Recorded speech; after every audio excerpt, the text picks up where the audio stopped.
Hey there, you're listening to You're Golden, a podcast dedicated to helping you see that you are golden just as you are.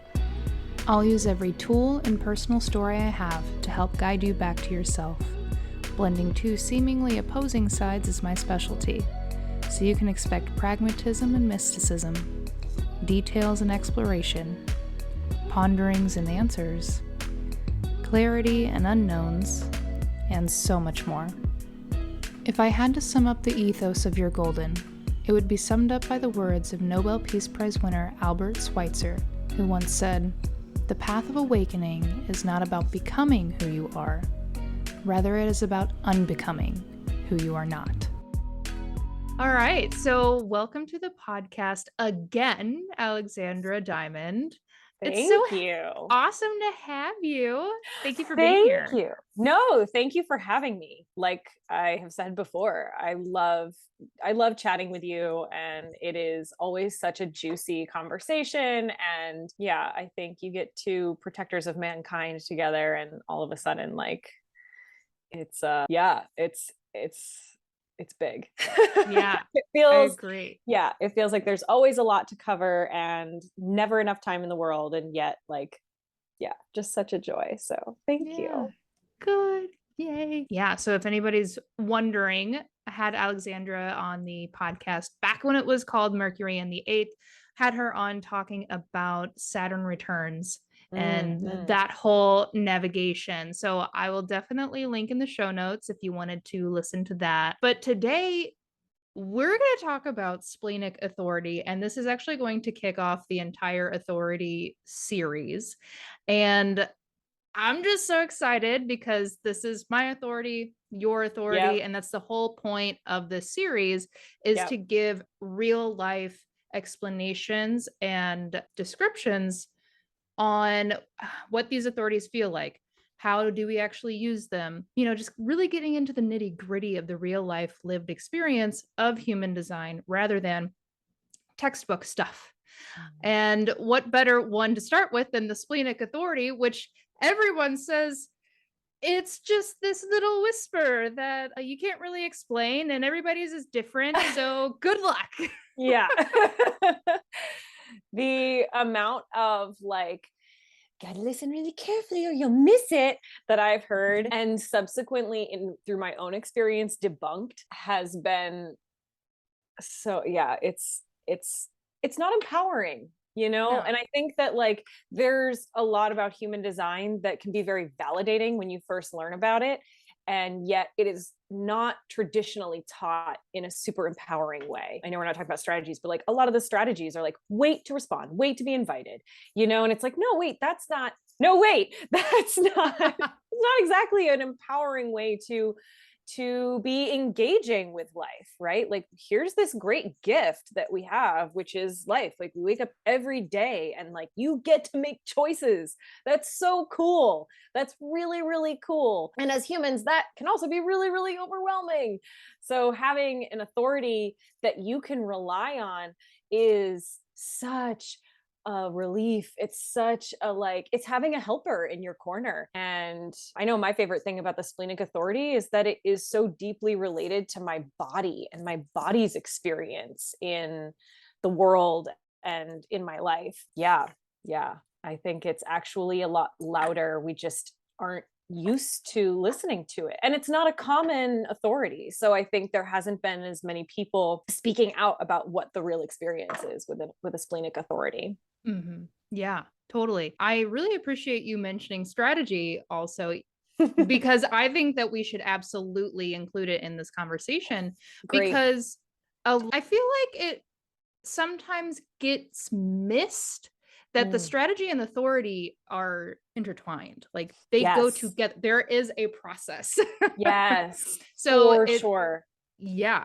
So I definitely want to get into that and to the detail of that. So let's start pretty top level. In your own words, what is the Splenic Authority? Yeah. So the Splenic Authority, and the way I like to teach all authority is that it's your internal decision maker for course altering decisions. right? Or course altering choices. The splenic authority obviously is located in your splenic center. So if you have a splenic center defined, no other, and no emotional center defined, no sacral center defined. So for example, if you are a projector or manifester, your splenic center is your internal decision maker. And our splenic center is the center of our basic survival instincts, but also our intuition. It's tied to the lymphatic system in the body, and it makes decisions based on the information that it is consistently getting, right? It doesn't get stimulated in the way that a sacral authority would get stimulated or an emotional authority would be stimulated. The splenic authority, because it is deeply tied to your lymphatic system, and I also like to think it is deeply tied to your central nervous system. And so this can also change whether you have a defined or undefined root. I think that also can play into how your splenic authority tests itself, or how you experience it, I should say. But because it's tied to your lymphatic system, it's tied to your immune system. Splenic authority is always taking information in. People have described it like having lots of fingers or tongues and noses all over your skin, right? So it's constantly in relationship to the environment that you're in, the people that you're around. And we could say this about a lot of our design, right? Is that it's constantly being affected and by transits and other people. But your splenic authority is there to make sure that like what you're doing is still healthy for you. And it'll make decisions based on, yes, like your path in life, but like your path in life is to remain very healthy. I think people with a defined spleen, like they have that consistent access to their immune system. They have consistent access to in relationship to white blood cells. And if this sounds kind of like, where is she pulling all of this from? If we think about human design, not just intellectually, it's not just about your personality. It is tied to your body. Folks with an undefined splenic center will very likely experience a lot more life challenges, or the word I'm looking for is like branches, opportunity through their health. Whereas folks with a defined spleen, their health is pretty consistent, whether that's good or bad, right? Like just because you have a defined spleen doesn't mean you don't have allergies, doesn't mean that you don't go through things with your health. But your health is meant to be a consistent part of your foundation. And so your splenic authority operates by taking in information about the health of the area around you and whether that's healthy for you. Yeah, so that's kind of, I think, what it is. And I think that, there's, again, like we said before, there's a lot of teaching about it being really quiet. And I think that it's only really quiet if you've been experiencing sacral authority. I can understand how a sacral authority is so much louder. Being somebody with an open sacral and being around people who have a defined sacral, when I get that conditioning of their energy, I feel that very deeply. I feel that like, whoa, yeah, let's go. That feels great. But that is not me. That's me like in relationship or sitting next to somebody with a defined sacral. Yeah. I'm glad you clarified that, because at first I was like, well, what exactly do you mean by having experienced the sacral authority when you don't have that? No. But yes, that makes complete sense. And I would say it feels, I also feel an emotional authority when they're around, and like how intense that is too. Yes, very much so. I have an undefined emotional center, and having been in intimate relationships with people with emotional centers or emotional authority, I've noticed for myself that one, I can usually pick up on where they're at in their wave, but it took learning to check in with my emotional self, because none of us are supposed to make decisions from an emotional place, right? Like even people with emotional authority, you have to wait for that clarity, that neutrality. But as somebody with an undefined emotional center, and the only gates I have there are crisis and conflict. So joy, yay! I can, those feelings become so amplified in me. And before I really knew how to work with it, I did feel like a super emotional person. Like I struggled with my emotional health for a really, really long time, specifically in relationship to other people. And I always saw it as like, why is this person making me feel this way? It's like, wait, well, wait. I mean, they are, but also like, I know what my own emotions are about the situation now, and it's not theirs. Does that make sense? Yeah. Makes sense to me. Okay. But let's clarify just a little. Yeah. On the note of what we mean by they are making you feel that. Yes. Versus what I mean, no control. Versus what is commonly talked about with the idea of nobody makes you feel whatever. Right. Yes. So I love talking about this. Yeah. Yes. So even though I have an undefined emotional center, it doesn't mean I don't have my own feelings. I do. And my feelings that are mine might differ from the conditioning that I'm experiencing being around somebody with an emotional center. Now, being around someone with an emotional center can also amplify my real feelings, right? So whether you have an emotional center defined or your solar plexus center defined or not, we're all still responsible for our own emotions and our own feelings.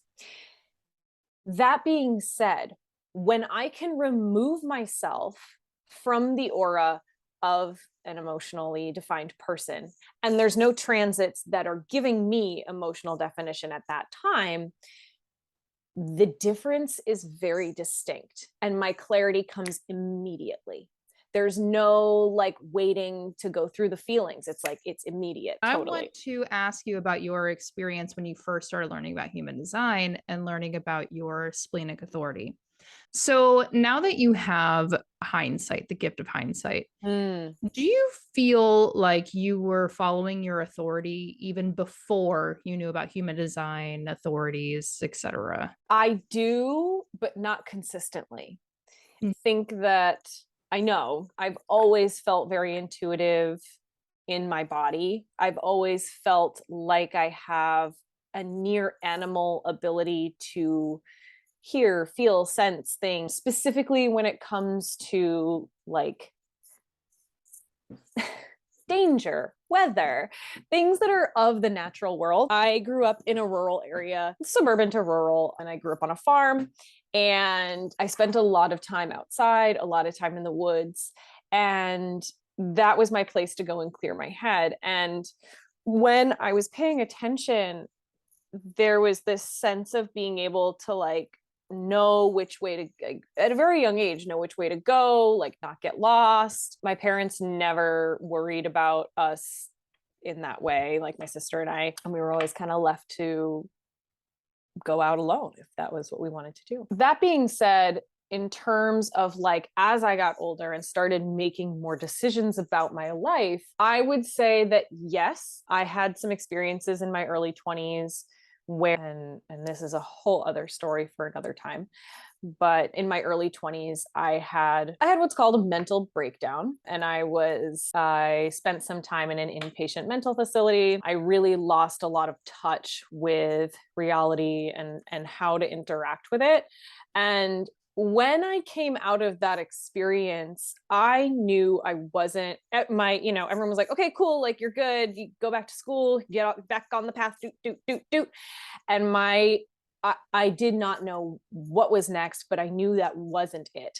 And I was very careful to give myself the space and time to feel out what was next. And as things came into my field, suggestions from friends or talking to people or things like that, was when I started to receive invitations on both literal and energetic levels, and which was more strategy, and just knew in a very bodily sense what I needed to do. And I will say that, and I made this really clear to my family, and then started doing the research for what that meant and what that was going to be. But I knew I needed to get dirt under my fingernails in a physical way. Like I needed that feeling, and I needed to be warm and I needed to be in like a natural environment. Like I needed to be very close to earth, right? And so over time I realized, okay, what I'm going to do is I'm going to go woofing. I'm going to go like Worldwide Organization of Organic Farmers, whatever. In hindsight, I look back at that and I'm like, oh, that was my body literally telling me what it needed in that moment for safety and security. And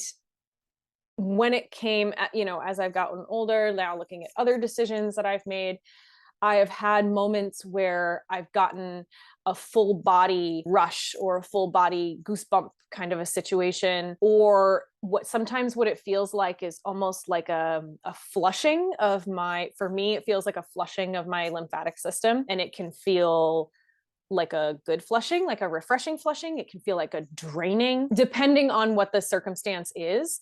And there have been times when I've listened to it and don't know what would have happened otherwise, but I'm very happy I listened to it regardless. And then I've not listened to it and gotten through a stumble, whether that was something that happened that was negative or traumatic or whatever, because I didn't listen to that feeling.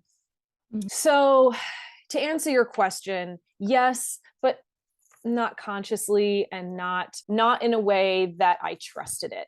And I think especially after having experiences where I wasn't in control of my own body, it was really difficult to learn that again. And I see a lot of us out there making logical decisions and working with the computer that is our brain without actually listening to what the body needs, in big decisions in our lives, because the big ones feel like the ones you should put logic into. And like, yeah, right. Sure, that's absolutely good information to have, but the splenic authority is not always logical. It just knows what's going to keep you healthy and move you towards the things that will expand you and help you grow.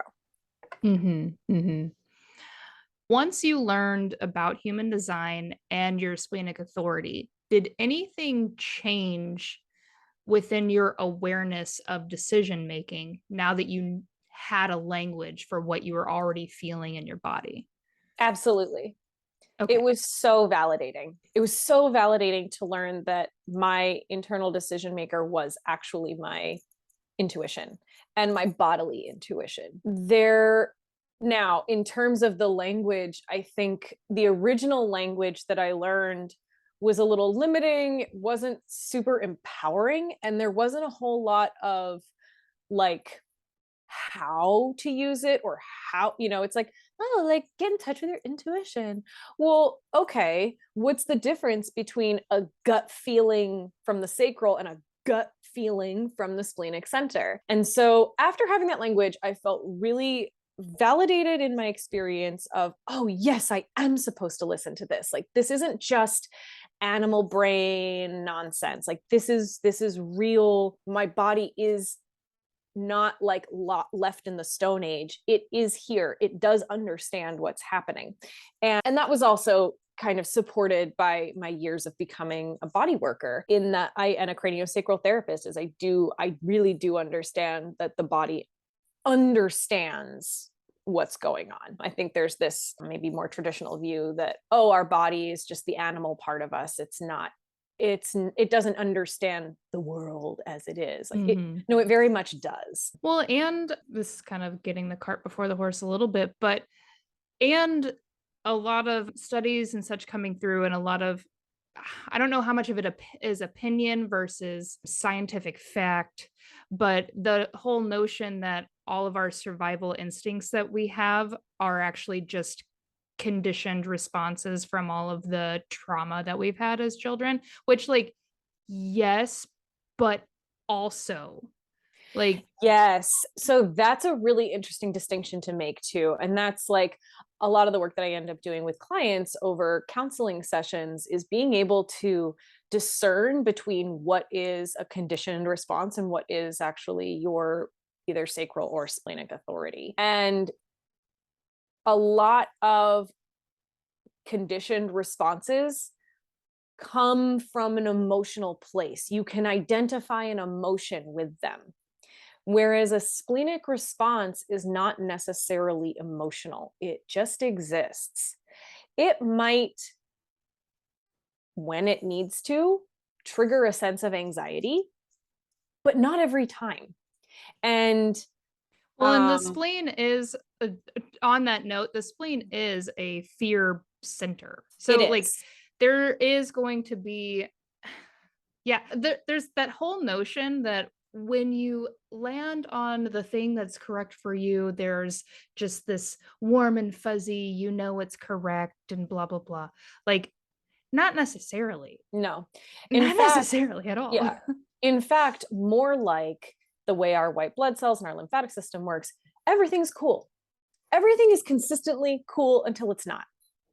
That's more the rhythm, I would say, if there's a rhythm to it, the splenic center, that's more the rhythm of the splenic center. Everything's cool until it's not, or until something would be better, you know, or, oh, I need something. Like that's more, I think, congruent with the experience of splenic authority. And I think that what we have lost in becoming so conditioned by our own experiences, ancestral experiences, is our individual connection to that survival intuition. Yeah, I'm going to stop it right there. I'm going to leave that there. I do want to go ahead and provide my experience with before human design and after human design, because I had a very different response. And I think this is just speculation, but you and I have different definition in the root. So I have an undefined root and you have a defined root. So current speculation for me right now is that might be the difference of why our experiences are so different. So prior to learning about human design, you know, I would read things about being a Cancer, or, you know, things about my numerology or whatever. And I would read all this information about how I'm this intuitive person. And I really wanted to believe that. And I could tell that I had intuition to some degree, but it really never felt like I could trust it. It seemed like I was always trying to play a game with it almost. Like, yeah, no, I can definitely relate to that for sure. Yeah.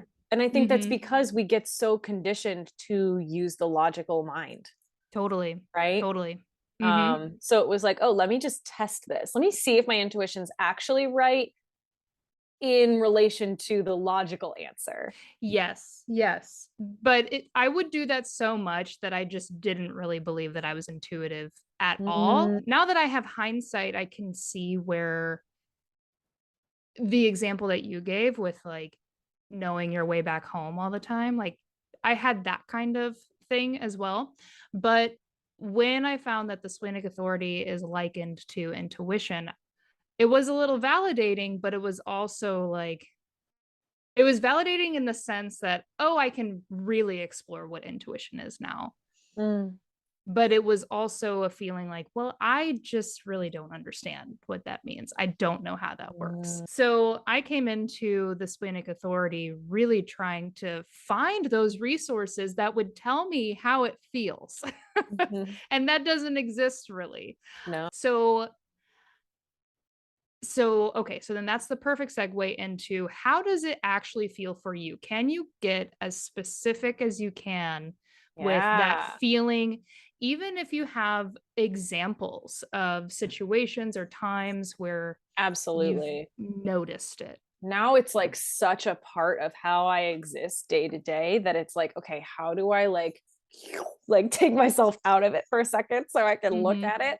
Yeah. So like I was saying, like I kind of said before, right, is like, I feel like the best explanation that I ever heard or that made the most sense to me and my experience of the Splenic Authority is somebody once said that it was like having noses and tongues out like on your skin, not like licking you, but you know, on like that your skin, the pores were literally noses and tongues. They had that capacity, and they were constantly taking in information and would respond when something wasn't right or when it needed something out of the environment. And when I say environment, I mean your literal environment, but also contextual environment. So that was the first thing that kind of help make it clear. The way that I actually feel it in my body is a consistent, scanning. It's a consistent,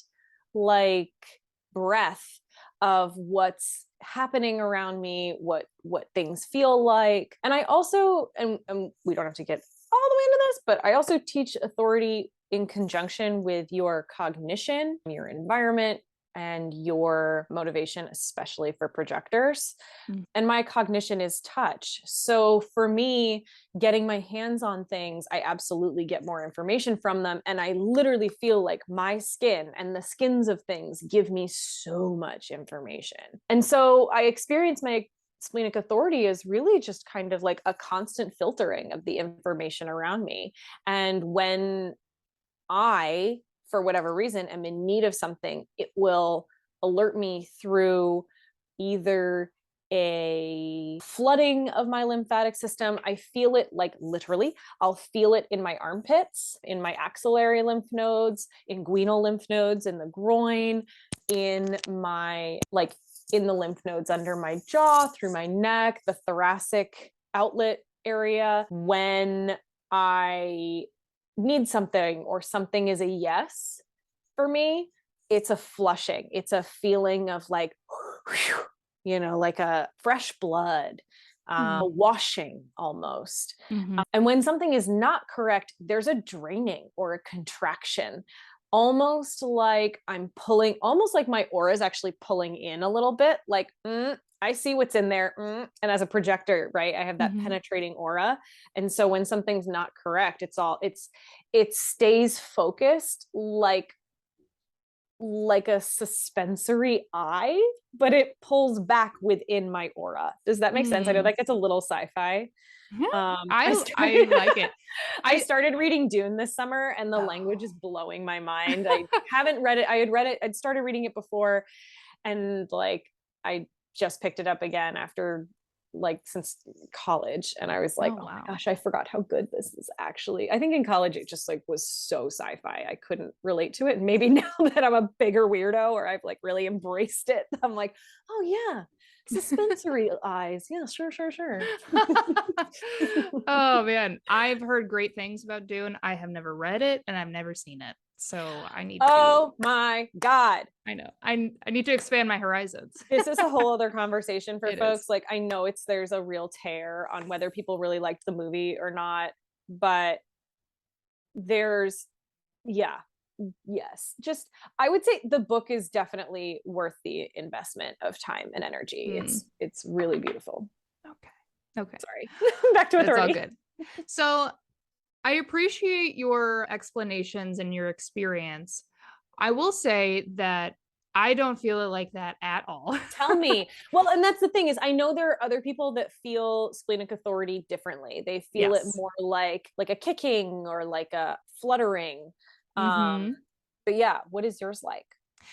So what I'm feeling right now is the need to specify how we have our spleens defined, because I really feel like that is necessary in understanding how your spleen works. So if you don't mind, do you mind if I share a little bit of your definition? Please go for it.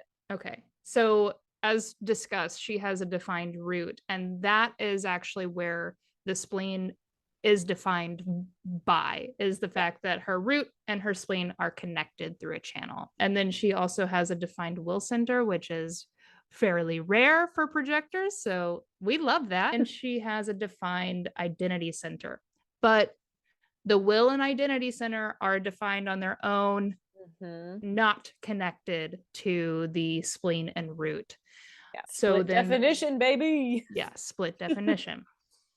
And whereas my spleen gets defined because it connects to my defined identity center, which is defined because it is defined by the throat and then the ajna. So I have single definition, ajna, throat, identity, spleen.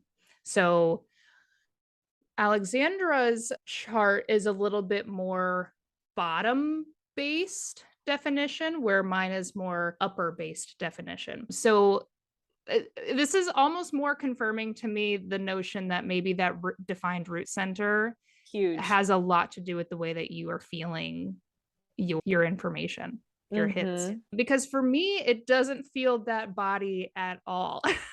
Mm-hmm. It's more of, it really does feel like more of a knowing. It feels more of like it's an I thing. Like Yes. I need to go this way. Yeah. If I really just want to speak through the identity center. It's Yeah. really what it is. Like it's such a like, this is for me, and it's quite chest. I guess if I had to really try to pinpoint where I feel it in my body, it is more in the center of my chest. Like a heart Um chakra situation, heart chakra yes. area. Mm-hmm. Yes, because my Mm-hmm. mind is also highly activated in this Sure. process too. So I would explain it to be a bit more on the claircognizant, Yes. clairvoyant type Mm-hmm. feeling. It just feels like so it I guess the only thing I have is knowing. It's just like I know now. Yeah. And that knowing is not always comforting. And I think that that's really important to share. And I think that's true no matter how you feel your Yes. splenic authority, is that because the splenic authority, like I said, right, it's that kind of even keeled, like, yeah, everything's cool until it's not, or until I need something. And needing something, can be a good thing or a bad thing. And just because something becomes not status quo, it can be like, oh, this is better, or this is not good, right? Mhm. That makes a lot of sense for you, that you would feel it in energetically in your chest center, just being that, like, where the G and the heart center were the heart chakra, and they split, right? That Right. whole, like, blah blah blah blah. We can just put that on the side. We'll just move But your on. spleen informs your sense of self, right? Mhm. So whereas in my definition, and I think that this comes down to, like, how we look at the energy mechanics of the chart, Yeah. right? Is Yeah. like, the centers don't move around, they're not Mm-mm. jumbled, they are in very specific places, and they relate to Vedic chakra systems for a reason, right? So Mhm. my root center informs my splenic center, and vice versa. They are very bottom heavy. They are very rooted. They're very grounded. They're very, yes, in my physical body and in my physical environment, or physical, like, people and whatnot. Whereas for you, I wish there was another word. Like, claircognizance makes sense, but, Mhm. like, there's not a word that means, like, that that you were Yeah. describing, that, like, intuitive, I know. And It yeah, it makes a lot of sense that you would feel it there, if Mhm. anywhere in your body, because it's informing your sense of self and identity, whereas that is Totally. not what's informing myself sense of self Right. and identity. Yeah. And this is making me think of, it's that sound, the way I explained the way I feel it sounds Mm, really close to how a lot of sources describe the ego authority, mm. and they I was thinking of, definitely like, are different. self-projected. I was also thinking of Yeah, self-projected that too. projectors, which is Mhm. interesting. Yeah, I definitely know that it includes the body. I could, because I can feel it. I guess it does kind of go down a little bit more sometimes. Actually, most of the time. Okay, actually, yes. At first, oh, maybe I need to revise what I said. No, I Um, love it. I love the, at like, first, yeah. it is very like, oh, I need to go this way. That strong knowing, very chest.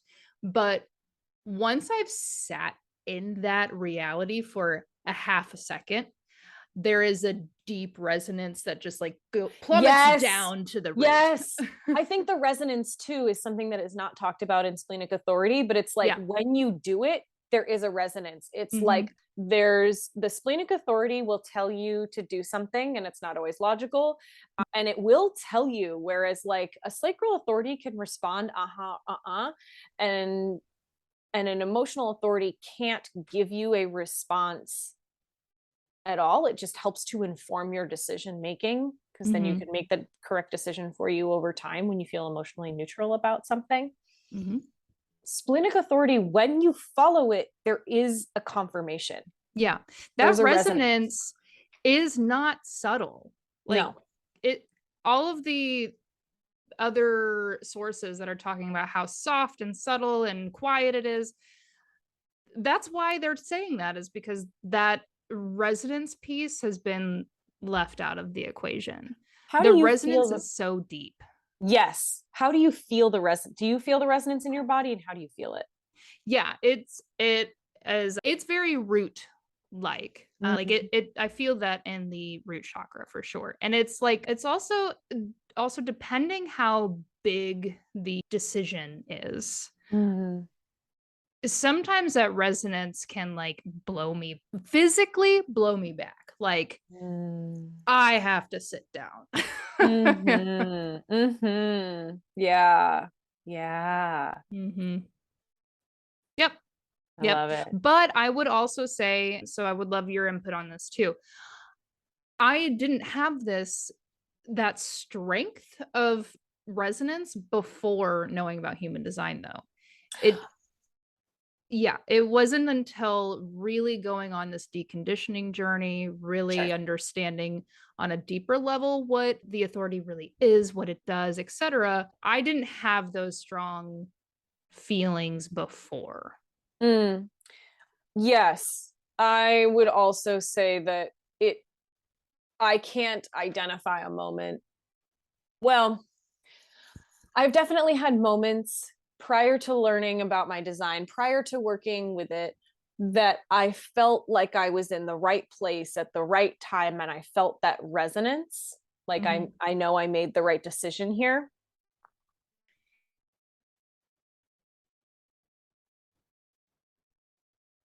But I wasn't paying close enough attention to where that resonance was really stemming from, I think.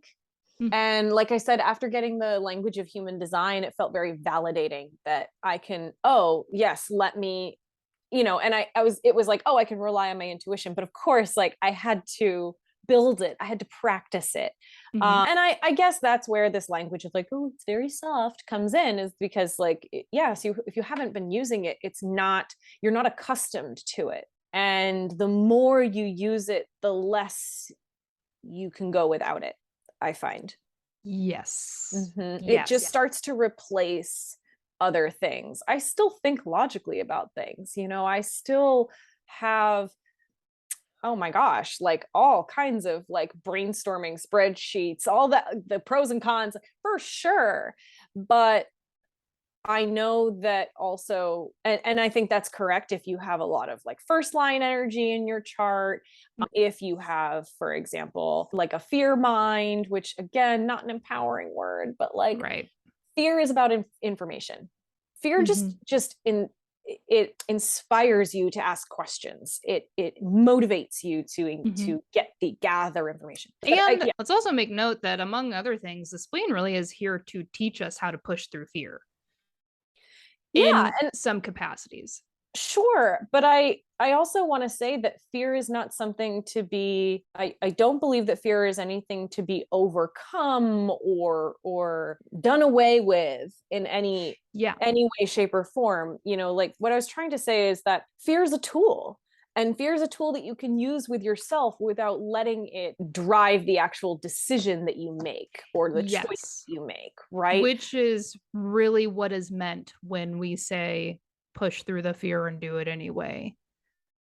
Yeah, to face it, let it wash over you, know it, and be able to say like, I'm still going to do this thing, or I now understand, like that fear has now made me ask certain questions, so I have more information and I know what I need to do now. Yes. Yeah.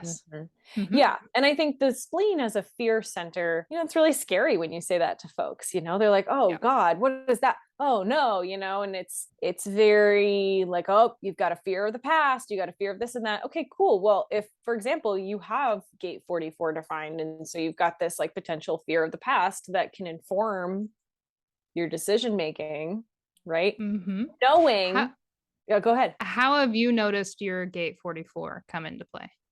Yeah. So I definitely had for a long time a lot of shadow around anything that would have happened in, not that I was like a particularly terrible person in my past, but like that any misstep that I made would haunt me forever. And I think I grew up in, you know, as a young person, as a teenager into my 20s, very much a perfectionist, very, very set on this is my direction and I'm going to do it perfectly. Not only am I moving this direction, but I'm going to do this perfectly, because if I don't do it perfectly, nothing will happen, or it won't be good, or this and that. And that, putting all that pressure on yourself, one, is really debilitating. And it also like eliminates the ability to learn, because you shut down the learning. Oh, wasn't good enough. Oh, throw it away, right? And hide it, right? Because it might come back and bite you in the ass. And now I look at that fear of like,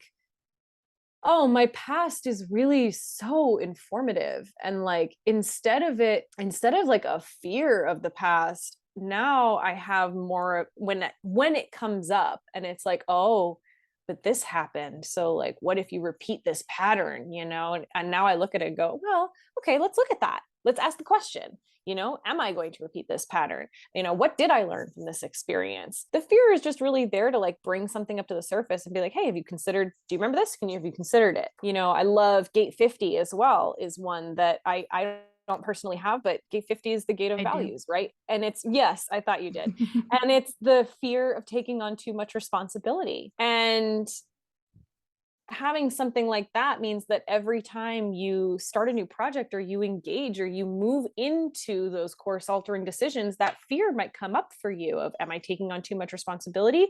Great. Now you get to look at it and go, yes or no. It's just a check-in. It's a way. The spleen is just that. Those fears, I think, are really just there to be like, hey, just want to make sure like you might have a tendency to do this. So we're just going to check in here. Like, is that still true? So then, okay. So my Yeah. gate of details is like, let's fish through this. So when you have we'll just use some of the common terminology. When you have a splenic hit that you need to go XYZ direction, Sure. do you ever feel it like, oh, the fear of the past is coming up and that might make you not go the way that your spleen tells you? Is that one way that it works for you? Or does Yes. it? Okay. Yes. Can you speak to that? Yes. I would say that the fears come up almost as limitations to listening to my splenic authority. I would not say that those fears trigger, or that the splenic authority, yeah, I would say that those fears don't trigger my splenic authority, that like they're not driving the splenic authority. The spleen is then triggering these fears. Like the spleen telling me to do something then triggers these fears, which then could in the past would have stopped me maybe from doing something intuitively. Like a fear of the past really did, and I'm trying to think of something specific, but I know that has been a pattern for me of like, I also have a Scorpio stellium, and so it took a long time for me to be okay with being vulnerable and sharing my secrets and knowing that like my past is not shameful. You know, the fact that I spent time and an inpatient mental facility is not shameful. You know, every negative experience that I've had is not, there's no shame around it, and it's not going to stop me from moving forward. And I think that fear of the past is like, you know, I for a long time had a lot of hangups around, oh gosh, I could go through so many things, right? Like we all have shit that we did that we're like, oh God, like I got a DUI, like is that gonna come bite me in the ass? Well, look, you know, you can't go to Canada for 10 years, but like you know, like it's not, yeah, okay. So like I got a DUI when I was 24. So when I was getting my license to be a massage therapist, I had to claim that on every single time I got a license in a new state. I had to claim it. I had to give them all the paperwork. And I do have to say that like after the second time, it really wasn't that bad. I was like, yep, just so you're informed. And it that fear stopped me from, I think at the beginning, I was like, well, I'm just going to hide. Maybe it won't come up. It's not like on my record, but it totally was. And so that fear immediately. This very big thing is totally not on my record. Okay. So in my defense, I was told it had been expunged. Got it. So when I went to get my very first massage therapist license, it was 3 years after the event. And I had been told by my lawyer at the time that it was expunged. So I applied for a massage therapist license, no big deal, didn't even think about it. And then they, sent me the letter and was like, sorry, you've been denied because we discovered this DUI on your record and we need more information. Now, here's the thing. They just needed more information about it. But immediately my oh, this was it. Oh, your past is coming to bite you. Oh, you'll never move forward because of this stupid DUI. And it took some work, and it took doing some legwork, getting all the information from Louisiana, which is a fucking mess. And then learning, oh, it hadn't been expunged. Oh, okay, this is what this means. Okay, this is now how I do this. But I think that then when I got the intuition to move and then apply to a new state for licensure, the intuition of, oh, maybe that'll come bite you in the ass again. And I was like, yeah, but we've already done that. It's okay. The third time, yep, that came up again. And it was oh, it might stop you. No, it never does. Here's the thing. Your past is your past. And you are allowed to be a changed person. You are allowed to make amends and move forward with your life. But I think that fear of the past is really rooted in guilt and shame. It's not actually the event, right? It's really the guilt and shame that's going to stop us from doing things. Did that answer your question? I think I went off on a whole tangent about the DUI. No, it was great. But I do want to recap a little bit, because we have hit on at least two big points of, if you're really starting to just start on your journey with figuring out the splenic authority thing. Yeah. We gave two very specific points of reference. And that is, first, what channel or what other center is connected to your spleen. Yeah. That is going to inform a lot of how you feel it. So understanding the nature of those other centers, which really the only way that it could be through is the root, the identity center, the will center, and the throat. And the throat. Yeah.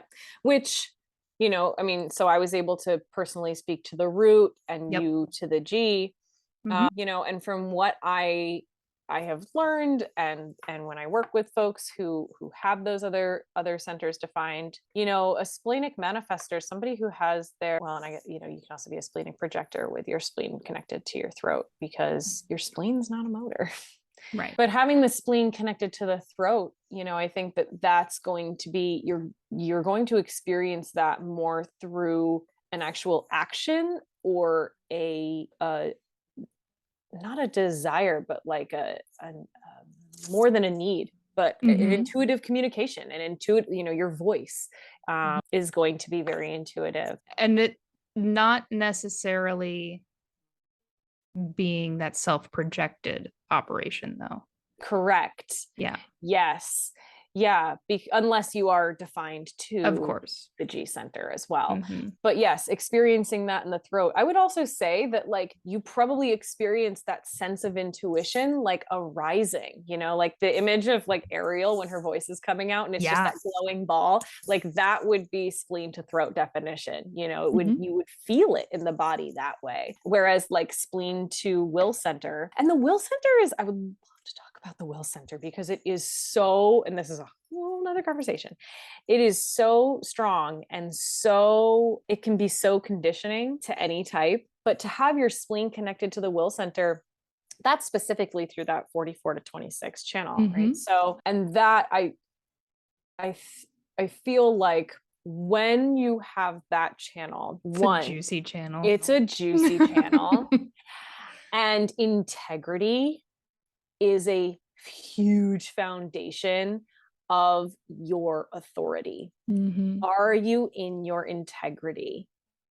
Yeah. And it's very easy when you have that channel defined and that is your strongest channel, I would say, like, when, you know, if you have, maybe that's the only channel you have, or the other ones that you have are, you know, because some channels are a little softer, some channels just aren't really, you know.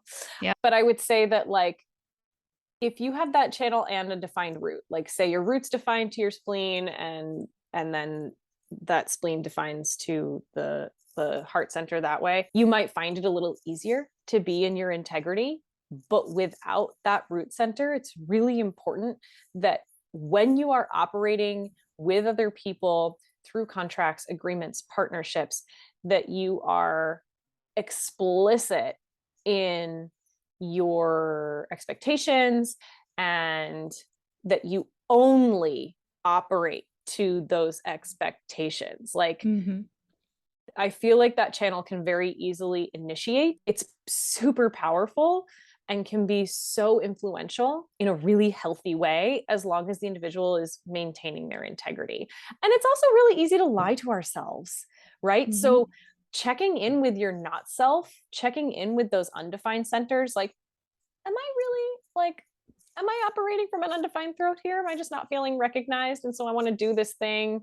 And I can say, it just makes me think of this conversation I had with somebody who was talking about this total emotional mess that they were in, like a love triangle nonsense. And they kept saying, like, but I've been in my integrity the whole time. And I just kept thinking, like,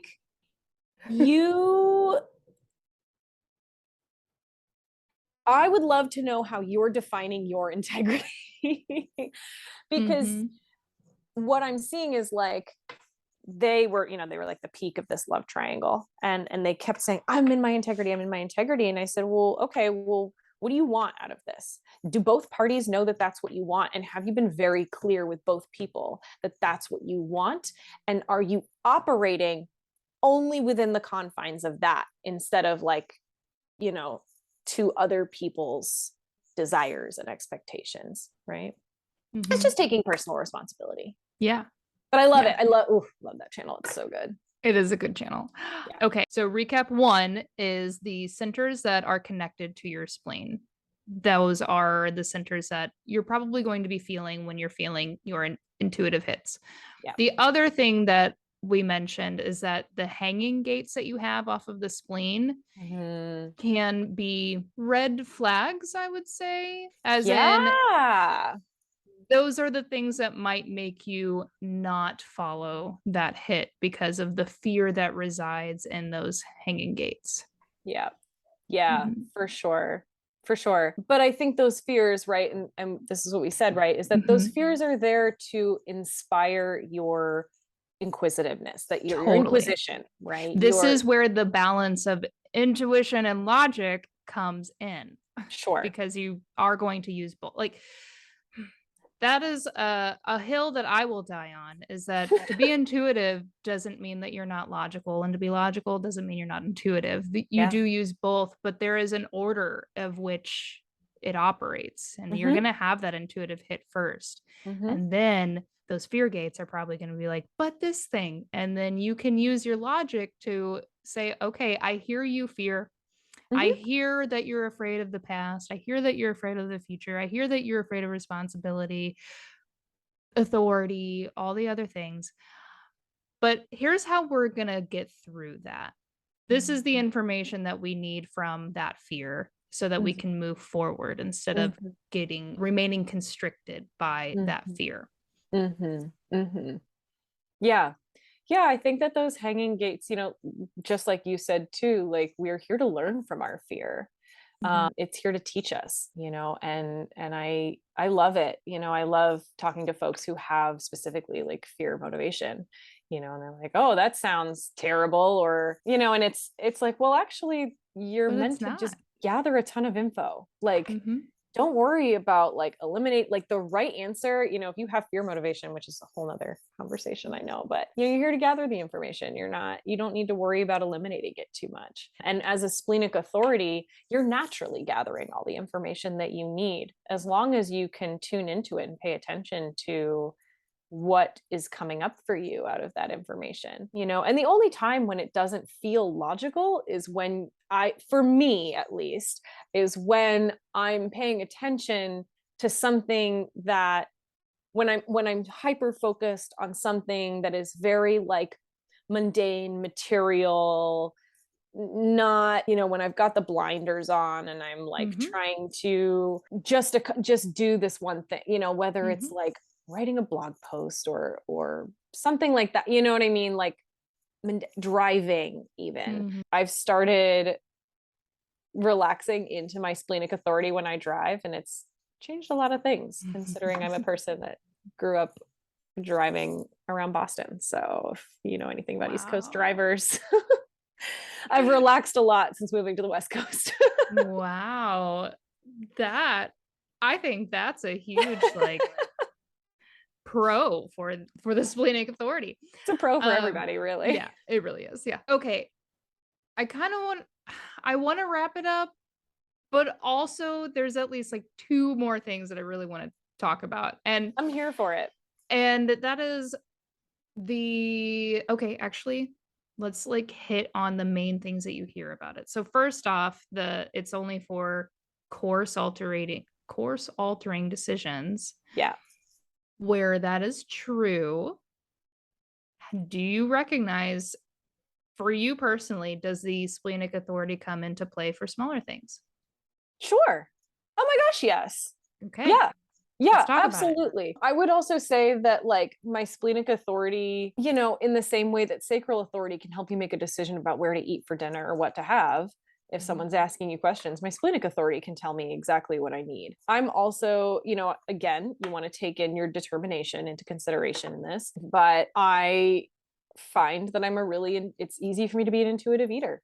It's really easy. And again, like with all splenic authority, it's like, oh, when I let my mind and my ego just sit in the seat and like be a passenger and let the body decide, I know what I'm hungry for. I know what I need in my body, whether it's protein or sugar or fat or fiber or, certain vegetable. I've started getting so into my intuitive eating that I know whether I need a steak, like iron from a steak, or iron from broccoli, and those two things, usually they're interchangeable, but every once in a while I'm like, no, I really need like a bison steak, or no, actually I really need the broccoli because I also need that green, right? I need that, like, was that vitamin A?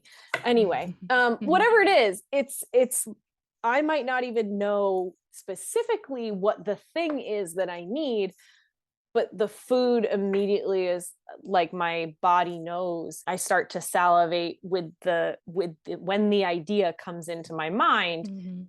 I start to salivate around it. And then if someone suggests something else, I'm like, no, I know that's not, like, it'll drain. It's like, no, move. I don't want that. I'm definitely recognizing that here lately too. Probably not as specific as what you're explaining, but I definitely notice. I can at least identify if I should not, or like if that my body doesn't want something. Totally. That's how it started for me. That is absolutely how it started for me. And I think, like with all splenic authority, the more you practice it and the more you lean into it, the louder and the more specific it becomes. It is a muscle. I it is always tell people that, especially like just even thinking about intuition generally and not even applying it to splenic authority. Intuition is a muscle. Like it's repetition. It's really settling into the fact that you're going to start trusting it and then acting on that trust. Yeah, not testing it. No, not testing. Testing is how you get confused. Yeah. Like, don't. Or the only time, the closest thing that I will do to testing is knowing that my spleen is telling me one thing and actively choosing the opposite thing, knowing that it is the wrong thing. Sometimes I will do that if I feel that it's necessary, but it's kind of rare. Sometimes I literally just had a I know, draining. I saw your body. You're like, no, why? No, it told me to do something. I'm going to listen. I know. I hear you. But again, that can be a part of your experiment if you feel that that's exactly necessary for your experiment. 100%, especially if you've got some third line energy in there. Please experiment with it, because not, failing is how you learn, right? Yeah. That's how we learn what not to do. Just because one thing succeeds, it's really scientific. Just because one thing succeeds doesn't mean something else won't also succeed, right? So like, you try a bunch of things and you get more information from process of elimination than from success, right? Yeah. Okay, now let's speak specifically to the in the moment identification. So it is often taught that the spleen is an in the moment decision maker. That's your truth right then. Blah blah blah. If you don't follow it, you're fucked. No, but kind of, yes, and right. So let's speak to that. The first thing that I really want to just say about it is that yes, it's in the moment, but that doesn't. But if for some reason you didn't follow what was there in the moment because either you didn't quite recognize that you even had a hit or whatever it is, that moment will never happen again, but a new moment in the same vein will happen, and it might be a different hit at that time. It might be different information. Yes. Yeah, I 100% agree with that. Like we said, the Splenic Authority is constantly filtering information. So if you get a hit and I would say actually when you said that, like that might be something where I don't test my intuition, but I might not listen to it for whatever reason. And usually when I don't, I have to have an internal dialogue with myself where I'm like, okay, I hear you. I'm going to make this choice for whatever reason. And my higher self is always just like I can feel all my guides and my helpers just like, oh, for crying out loud. Like, dude, it's like, better. You want to take this little detour in your path? Okay, fine. Yes, exactly. Yeah, fine. Take this detour. But yes, like you said, there will always be another branching, another option, another fork where your spleen will tell you to do something, or you have an opportunity to make a decision and your spleen will let you know what the correct decision is in that moment. And yes, it can be different because you've gathered information. So I think this also speaks to something that you and I have talked about outside of this podcast, which is that your path, a detour isn't even a detour. It is also your path, right? That every time there is a branching, every time there's a forking in your path, both options are for you, or the multitude of options are for you. It's which one you choose. And we can make decisions that teach us specific lessons. Consciously, we can make those decisions, and unconsciously, we can make those decisions. We can also make decisions that lead us closer to what we desire. And more often than not, when we are clear in what we desire as a splenic authority, the spleen will continue to lead you toward that expansion, towards what you desire. Again, it may not look like what you think it's going to look like to get you there. Right? Yeah. It's really vital that when you begin to follow your splenic authority or even just your intuition, in this conversation, same thing. It's so vital to really let go of your need, quote unquote, need to rationalize, to intellectualize all of these things, and to even try to play the game of, okay, well, I listened to this hit and, maybe turned left instead of turning right. And then I've done this so many times. I know I'm not the only one. I turned left instead of going right. And then I started looking at news stories. Like, did anything happen on that road? Like, did I avoid something? Oh, yeah. Did I avoid something? Did I miss something? And it's like, oh my God. So if the splenic authority, if you can learn one thing, when you first find out you have splenic authority, it is presence. Yeah. and really this is for everybody, whether Yeah. it's splenic, sacral, emotional. Even for emotional people, when there's no truth in the now, you still need to be present with it, right? Because you're going to get more information from all of those emotions. But with splenic authority, your presence is it is imperative to being able to follow that authority, because it is in the present moment, right? Yeah. So like thinking about what could have happened is, yeah, sure, like that's kind of fun. It's, But it's even kind of, so, go even in that ahead. example, though, like, it is such a fool's errand to try to do that, because, heaven forbid, a car accident is only one of the million things that you might have avoided or didn't Sure. have happen or whatever. Yeah. We so often try to, like, make these things so large, Mm, and even like large in the context of our life. So, like, oh, okay, so since I turned left, did I actually like meet a new person that's going to end up being my soulmate? Like, it doesn't even have to be that big. It could have yeah. been you turned left so that you could see this particular flower because that made you happy that day. Like, it can be Yes. so small. So small.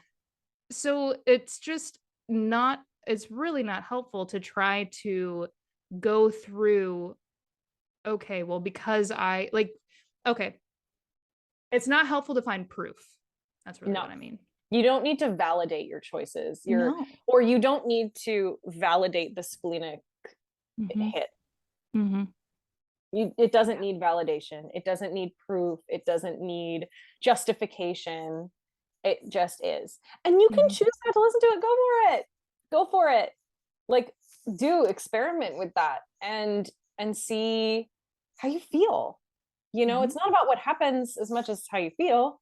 Like, you could be somebody who, begins to acquire all of the things that socially denote success, and Mm-hmm. yet, or like, I don't know if socially is the right word, but like, yeah, Sure. externally, right? And yet, are you happy? Are you feeling fulfilled? Are you actually moving towards what you desire? Yeah. Yeah.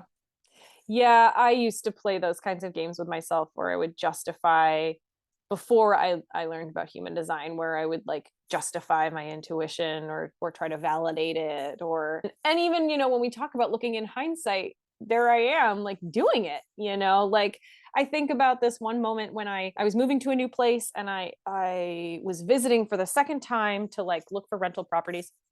And I got off the airplane and I'm going down the escalator to the, whatever, to meet my partner and baggage claim, whatever. And I got this entire body, like as the escalator descended, like hair on the back of my neck stood up, this immediate, and this voice was turn and run, turn and run.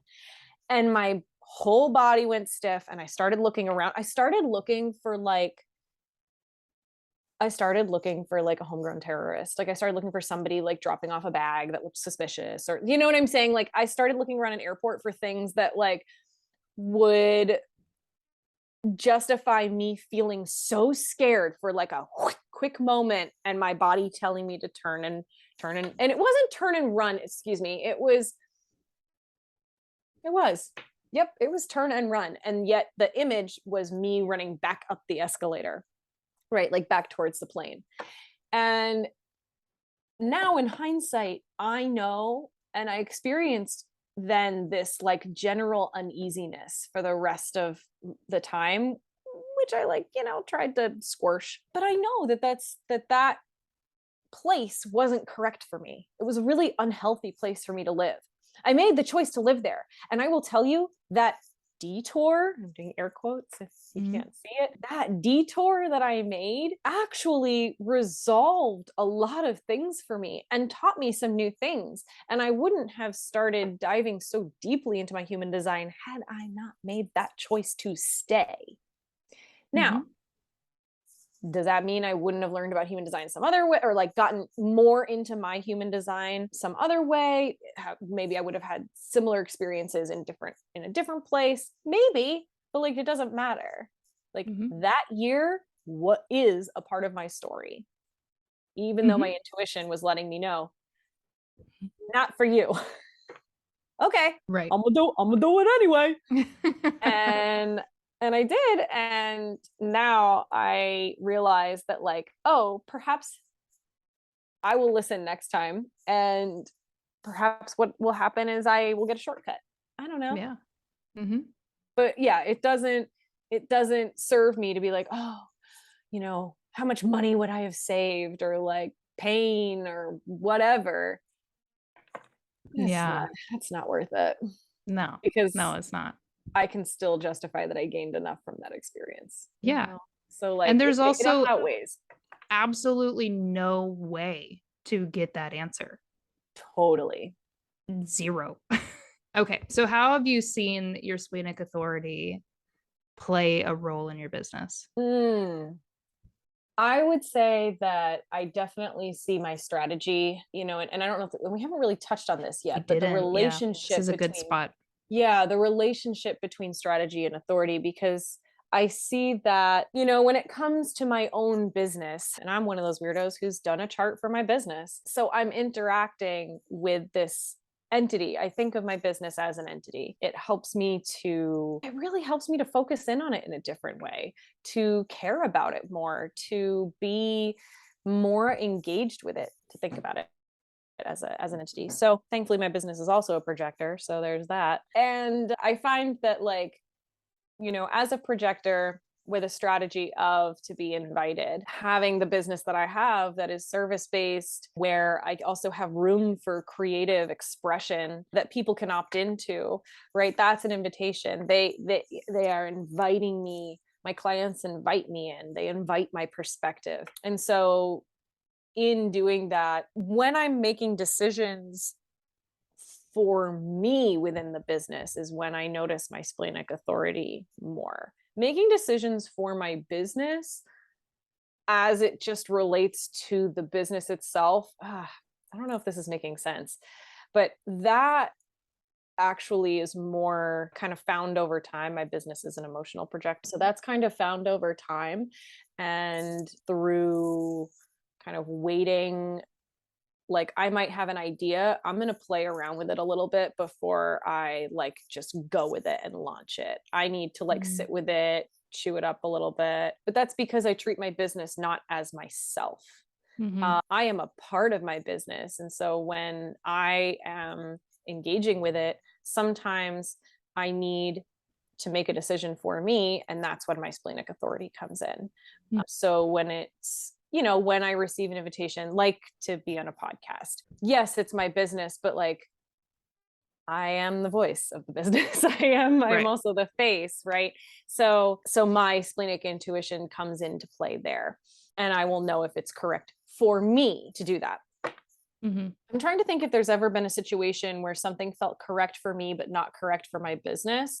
And what I can think of is different collaborations with folks on creative projects. Some creative projects are not correct for my business, but they're correct for me to do. And so I separate myself from the business in that way. Got it. So does that makes sense, kind of. Yeah. So like I will author other things, or I will, it's Alexandra of Honored Body, but like it's not Honored Body authoring this thing or making this thing. So do you think, so this is obviously the way that you go about your business. Your business is a separate entity of you. So there's two different authorities at play. But do you think that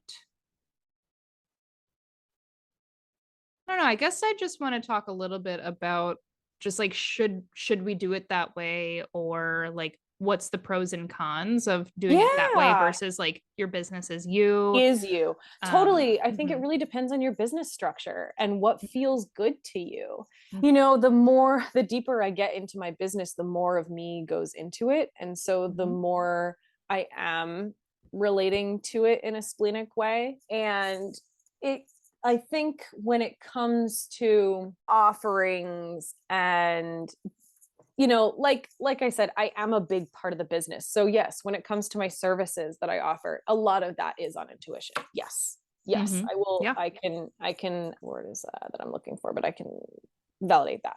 Yes. But you're speaking the differentiation between you and the business is really coming into the new invitations that arise. Like that's where you find it helpful to separate the two. New invitations and also in growth, Okay. looking at the direction that it's going. I will definitely get intuitive hits about ideas for my business. And I will kind of, what I do is I love my whiteboard. And so I like go through the like planning and the brainstorming of it, and I like throw it out there and I let it sit for a while. And I just see like what kind of a potpourri comes out of that, you know? Mhm. Yeah. I very rarely make a like a splenic, I'm not like a flash sale kind of a person. I'm not, that's just not who I am. Mm. Yeah, I don't know if that's So answering your question it does, properly or and I'll fully. try to recap that. So it sounds like yes, new invitations is where those authorities get kind of split, but also in the direction that you're guiding your business to go. That's how it's relevant and helpful for you, Alexandra, to have it your business being a separate entity of yourself. Be- as opposed to someone who they think of their business as themselves, and so all of their driving forward is going to be through their own authority. So if they do have that splenic hit to do that, flash sale, they're gonna do that. But it sounds like the way that you go about it is more of when you're sitting down for like a CEO day or something to that effect, you're tuning in specifically to the business's authority, strategy, definition, Oh, not necessarily. etc. Oh, let me clarify. Not Okay. necessarily. Not necessarily. Okay. No, no, because I am such a big part of my business. Got But it. I think for me, it's really important, and it's important, but it's not something that I've ever really articulated until now. But Mhm. I'm a person first. I'm a person first. I happen to have a business, but I'm a person first. That doesn't mean that like I can just willy-nilly do what I want with my business. That's not congruent. But it does mean that I want to make or I will make decisions that are good for me bef- if that even I will make decisions that are good for me generally, if even if that is maybe not with the business needs. I feel like I need to get really specific, because if I speak too generally, it's not going to be correct. It Mhm. is very specific to every different decision. Mhm. Like, okay, for example, if I'm at a place, and I'm coming into this where I'm growing, I am shopping for physical locations. I am the one going around and feeling out these locations. I'm going to know in my splenic authority if something is correct or not, if it's the right space or not. I'm Mhm. not going to like take and, I'm going to take time to, yeah, consult my budget and like Yeah. really look at like the logic here, but I will know in my splenic authority first if it is a place that my business will thrive and be good in. I will know Mhm. that in my splenic authority first. So, in that way, yes, I'm using my splenic authority for my business. Mhm. Do find that there are things that and I think this is where the me as a person first comes in that like I'm not part of one of my core beliefs is that we aren't here to be businesses. Mhm. Your purpose is not your career, and vice versa necessarily. Can they inform each other? Sure. Can they be like on track with each other? Sure. Mhm. But we're people first. And so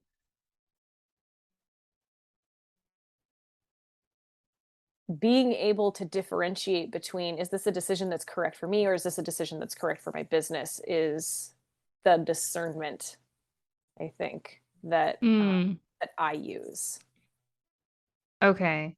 So So it sounds like if you can feel that though what's correct for you versus for your business are two different things, you're going to err on the side of you if that ever generally, arises. yeah, Yeah. for example, yeah, if there's something like a deadline or anything that I can navigate or negotiate, yeah, I will err on, like, because I am the majority of the motor behind the business. So I Mm-hmm. need to be okay as a person. I need to, when I've been going through harder transitions, do I let my business suffer? Do I, and again, like I said, I think this goes back to how you structure your business. Yeah. And I love being a person first and a business as well. And I'm loving that my business is becoming, I'm infusing more of me into my business, because so much of it has been me, and it's just been kind of me behind a curtain. Yeah. And so as that shift happens, will I be making more decisions for my business that are out of my splenic authority versus taking the time to move through emotions with it? Maybe, yeah, maybe. I'm not there yet, and I have Yeah. splenic authority, so I can't tell you. I'll know when the time is right. Right. Right. Okay. Does that make sense? It does. It does. Yeah. Okay. I think that I know that the authorities are different, but the strategies are the same. And I think Mm. that that really helps. And that's kind of my motivation in really trying to get more details from you on it because, for example, my business is a generator, sacral generator, Mm-hmm. and I'm a splenic projector. So there are different strategies, different authorities, although the authorities are similar. So there is kind of a difference. And so I've found it more supportive sometimes to I go in and out of Mm-hmm. treating it like a separate entity versus treating it as I'm my business, just because of that challenge of really bolstering that generator energy and the challenge of navigating how those two things fit. I Mm. think that one day I'll get there and I can see kind of not necessarily that timeline, but like those checkpoints Mm. of how that's going to work, Mm. but not really there yet. So So so at you this treat point it more I'm like yourself.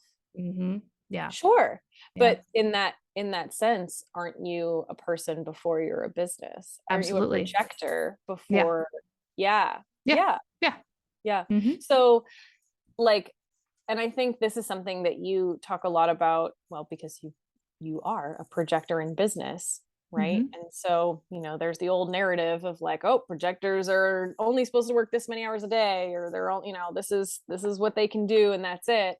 Mhm. And I think that can get really muddy, and like, especially when you have different types of businesses. Like, not every projector is actually meant to be a coach or a guide or like one-on-one service based Mhm. business. Yeah. I know And projectors. not every generator is here to do done for you services. No, no. Build and et cetera, et cetera. So Right. yeah, I'm right Yeah. there with you. Yeah. Mhm. So yeah, in using your authority in your business, it sounds like, or if you can elaborate on that a little bit, like, it sounds like you do use your splenic authority a lot in your business. 100 100%. Yeah. Mm-hmm. Yeah. Mm-hmm. I rely more on my splenic authority rather than my business's sacral. But where I'm currently at is finding the really magical place between relying on your splenic authority and the conventional business wisdom when it's not right for you, and allowing my authority to take precedence. Mm-hmm. And I also want to make note, I feel like we've kind of said it, but not directly. Your splenic authority will take you to some logical places just because For it's like sure. Yeah, for sure. intuition doesn't mean everything that it tells you is, I don't know, something from Abstract. another planet. Yes, Yeah. abstract. Yeah. Yeah. Oh, it will definitely take you to some logical places, especially, I will also say, the more I practice with it, the more I've gotten into using my splenic authority, the more logical it seems to me, because Yeah. I'm tuning into and I'm paying attention to the information that it's gathering and that it's providing me with. So, yeah, the logical answer now for me, after years of practicing with it, is usually the splenic answer, right? They, you know, and then I'm like, okay, that's cool, great. You know, like, is it a little validating? Sure, in an external sense, but I've also like let go of a lot of that too, that like needing to be validated.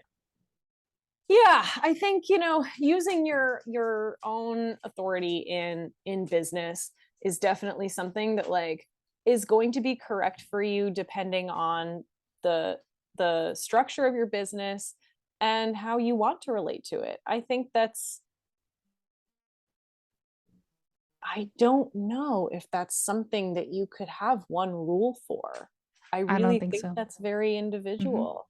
Yeah. And Because yeah, you're also okay if you don't have a business and you are an employee somewhere. I sure. mean, you're still, you are still guiding your own self within the company that you work for. So Yes. you're still going to be Yes. using your authority for what you're doing there Yes. That's while what I mean. also taking direction. Yes, that's what I mean by like you're a person first. Even if you are your business, like even if you are, I was an actor for years, right? So like who I was and what my body, my face, every this, the way I think, that was what I was marketing as an actor. This is how I interpret this character, like me, Lexi, as this character, right? And yet I'm still a person first. So I need to make decisions that are good for my personhood because those will be good for my business because my business is me. And I do think that like, yes, the more you that your business is, you do need to use your personal authority. Yes. So yes, I guess what I'm trying to say at the end of all this is like, yes, I agree with you. Yes, I do use my authority for making decisions in my business and for within my business and for my business, but not as a rule. Got it. Okay. Yeah. To close this out, I would love to know, what are your top suggestions for someone just really starting in this journey of trusting, feeling their splenic authority? I think we both really hit on it, which is play with it, don't test it. You can play with it, don't test it. And that includes not wasting the time wondering what could have been if you didn't, or if you had chosen something else. There's a lesson, if you study the I Ching, there's one of the first lessons is you always come to the sage, to the I Ching, in a state of modesty. And that's not necessarily humbleness, but it's modesty. It's not coming with ego curiosity. And I feel like a lot of times when we play games with our intuition, that's ego curiosity. Oh, I wonder what would happen. Your body doesn't give a shit what would have happened. Like, that's your ego. That's your ego wanting to know. And the lesson is really that if you come to the sage or the I Ching with that attitude, that it will play with you right back. And I think that is also true for splenic intuition, splenic authority, that if you play with it, it's not going to, you're kind of like abrading that relationship with it, you know? So I would say experiment, play, but don't look for proof, don't look for justification, just allow it. Allow it. Yeah. And I would also say, to, depending on your chart, like we were saying, to focus on the centers that are defined to your spleen for places in the body or the energetic body where you feel that intuitive hit first.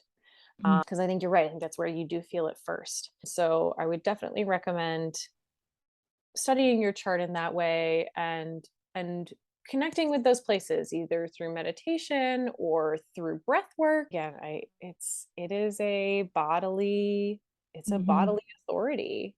Yeah. And it wants you to pay attention to the body. So then the extension suggestion that I would add to that is that it is really important for you to begin deconditioning from outside sources. So if you haven't begun your deconditioning process just in general. Gosh, I thought I thought that was already like, well, that assumed. Yes, it is assumed, but I think it's an important reminder, because you're really always, we're not like always deconditioning, but you're, at the beginning it can be kind of cumbersome. Sure. But I think, over the course of time, it becomes less and less cumbersome. But having a regular practice of getting out of other people's energy, getting away from, sacrals and solar plexi. I know it's not solar plexi, but I thought it was fun. Solar plexuses, getting away from those on a regular basis so that you can tune into your own body, your own energy. And even maybe more specifically too, I am a huge proponent for this, and I know that a lot of people are, for many, many different reasons, but take an intake detox, for the love of God. Like, get off of social media for a while, stop listening to podcasts for a while, stop reading blogs, whatever you're doing to outsource your information, whether you are consciously aware that you are outsourcing decision-making by listening to podcasts or not. There's a big chance that you are. So like, take a break. Take a break from that. Thanks for listening to us. Also, now stop.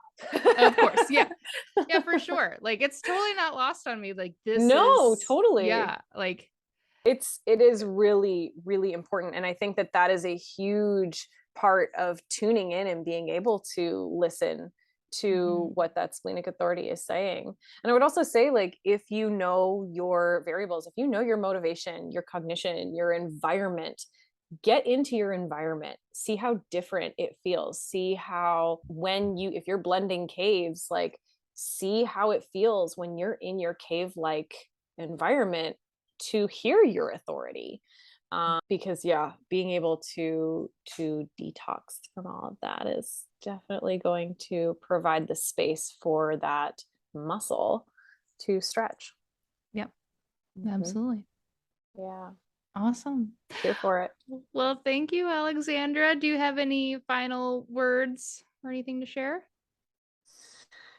Gosh, I feel like we covered so much, and it was so juicy. But yeah, I'm glad that we are having conversations around splenic authority in a way that hopefully make it accessible or validate someone else's experience.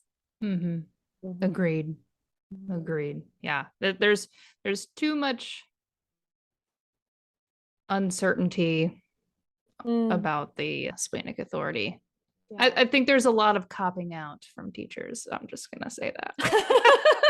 Like, it's just easier to say it's quiet. Oh yeah, it's quiet, and everybody feels it different. Oh, that's really easy. Thanks. Thanks. Yeah. Well, yeah, I would also just like to end with that. The more you practice it, the more you practice trusting it. Yeah.